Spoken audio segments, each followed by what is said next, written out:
simple. Hindi isulat mo ng tama. Para yung magsasabi ng balita, mabasa niya ng tama. Ma-relay niya ng tama. Meaning, the vision of God is not for decoration. The vision of God serves as a direction. Mani, palinaw mo sa tao.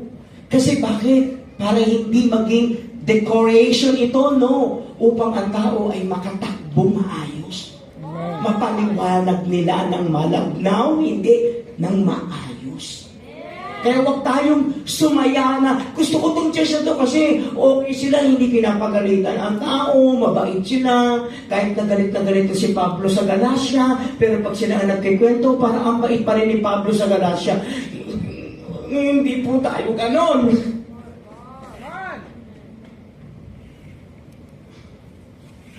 Gusto ng Panginoon, sana lahat na makakakuha ng vision, matatakbo nila ng tama.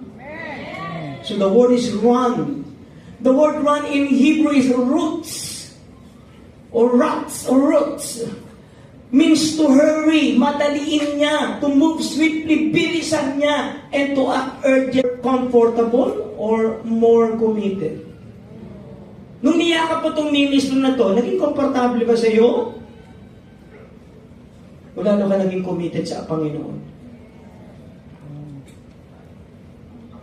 Kaya kapag yung vision ni Lord, hindi tayo minumove beyond sa culture mo, beyond sa preference mo, beyond sa safety mo, then that is not vision.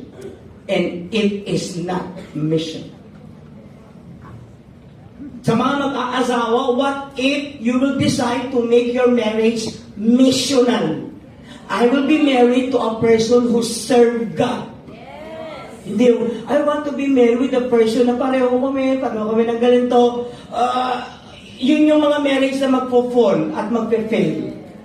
Why not making your marriage something that is missional? I want to be married with a person who looks like angel pero works like an angel too. Na magsa-circle. Bigyan mo ako, Lord, ng mga pangasawa na kasing-sipag ng anghel.